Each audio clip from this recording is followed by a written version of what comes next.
Welcome to Three Double Learnings. Engineering सकाएँ, even MBA पनि complete गरेँ. But let me be honest with you guys.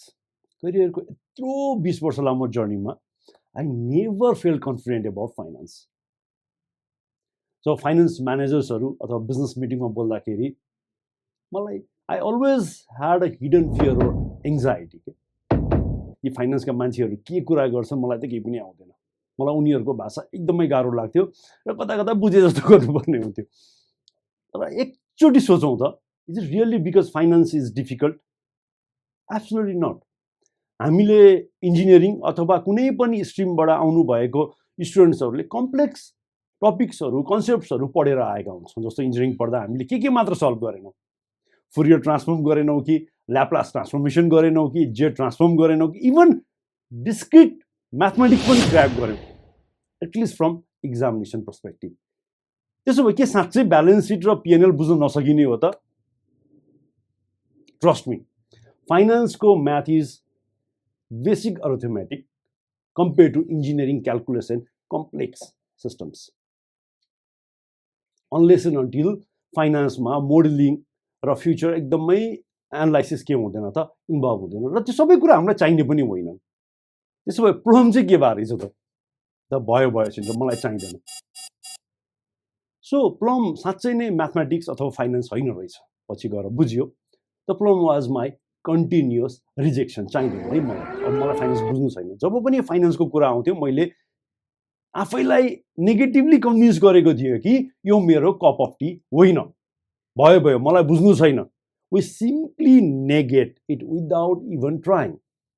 मेरो perspective अथवा perception जब change भयो, जब मैले यो जोन राइटको फाइनेन्सियल इन्टेलिजेन्स भन्ने किताब पढेँ र अर्को अनिल लाम्बाको रोमान्सिङ द ब्यालेन्स सिट भन्ने बुक्सहरू पढेँ हैन, तब मलाई बल्ल रियलाइज भयो कि unless you are doing with the deep financial modelling or forecasting, finance is actually a simple logic.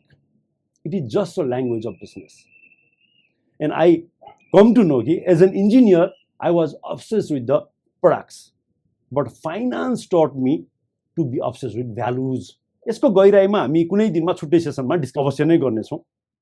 यो भ्यालुज भनेर मैले जुन शब्द प्रयोग गरेँ, यो शब्द अति नै सिम्पल छ र त्यति नै पावरफुल र खतरनाक छ है. बिजनेसमा प्राय सबैभन्दा अन्डरमाइन टपिक हो कि जस्तै लाग्छ मलाई. यसको गहिराइमा हामी कुनै दिन छुट्टै सेसनमा डिटेलमा डिस्कसन गर्नेछौँ. र हामीले के बुझ्न जरुरी छ भने सबै म्यानेजर्सहरू, सबै लिडर्सहरू अथवा डिसिजन मेकर्सहरू फाइनान्स पढेर नआएका हुन सक्छन्. त आए पनि एप्लिकेसन लेभलबाट के हुनसक्छ त नबुझेको हुनसक्छ. इभन तपाईँ सेल्समा हुनुहुन्छ, अपरेसन्समा हुनुहुन्छ, इभन इन्जिनियरिङमा हुनुहुन्छ भने, even as a product manager हुनुहुन्छ भने पनि जहिले पनि सोच्नुपर्ने हुन्छ यो प्रोजेक्ट गरौँ कि नगरौँ, यो प्रोडक्ट लन्च गरौँ कि नगरौँ. And at that moment you are dealing with the financial decision. तपाईँ लिँदै हुनुहुन्छ है डिसिजन्स.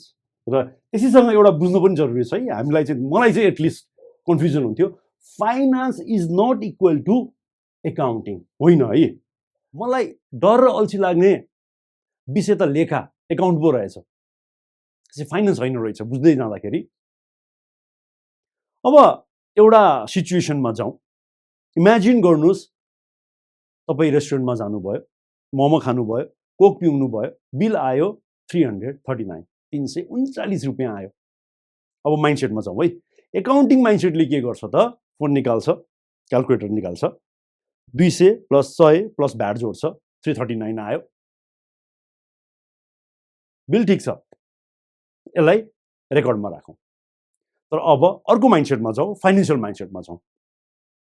फाइनेन्सले सोध्छ आज मोमो खाएर 339 खर्च गरियो, 339 रुपियाँ खर्च गरियो, घरमै बनाएको भए 150 मै पो हुन्थ्यो कि बाँकी रहेको 189 रुपिस चाहिँ म अन्त कतै मुभी हेर्न अथवा केसेमा साथीहरूसँग रमाइलो गर्न खर्च गर्न सक्थेँ कि. यसले के सोचिरहेछ त, यो डिसिजन मैले मोमो र कोक खाने डिसिजन वर्थ इट थियो कि थिएन.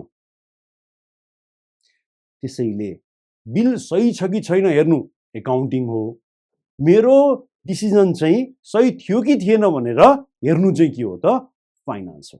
एकाउन्टिङले के गर्छ, गेमको पास्ट स्कोर हेर्छ, रेकर्ड किपिङ हेर्छ.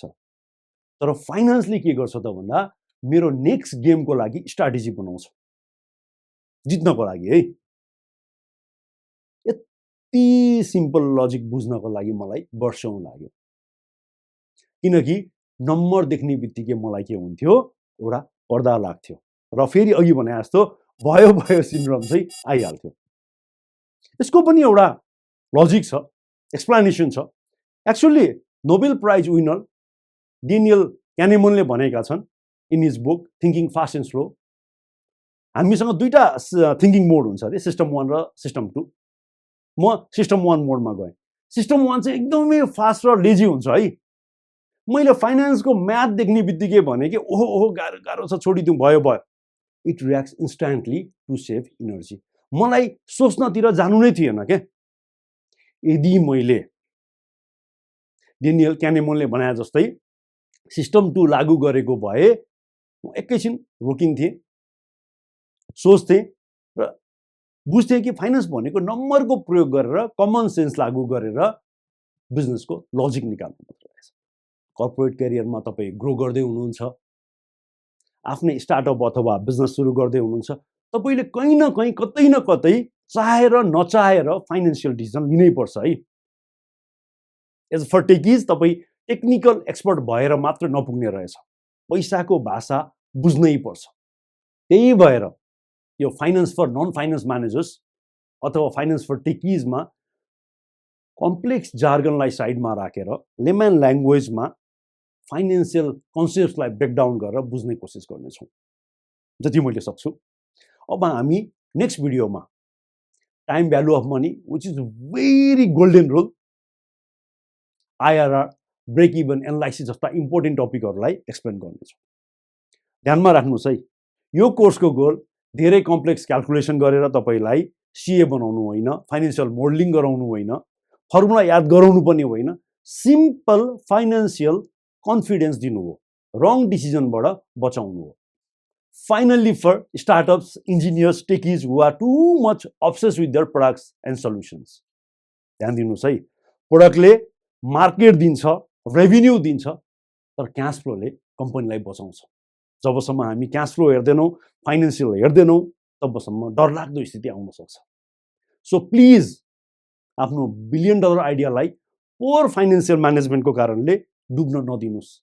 बिजनेस चलाउने हो भने एटलिस्ट ओनरसँग, हामी अहिले फ्यान्सी भाषामा अन्टरप्रेनर्स भन्छौँ, फाइनेन्सियल स्किल हुनै पर्छ, not just rely on accounting वा रेकर्ड किपिङ। त्यसले पुग्दैन है, हामीले फ्युचर हेर्नै पर्छ। फेरि पनि तपाईँहरूलाई यो इनिसिएसनमा स्वागत छ। Let's begin this journey together. यदि तपाईँहरूलाई यो टपिक भिडियो युजफुल लाग्यो भने लाइक गरिदिनुहोस्, च्यानललाई सब्सक्राइब गरिदिनुहोस् र नेक्स्ट भिडियोको लागि रेडी रहनुहोस्। Thank you very much.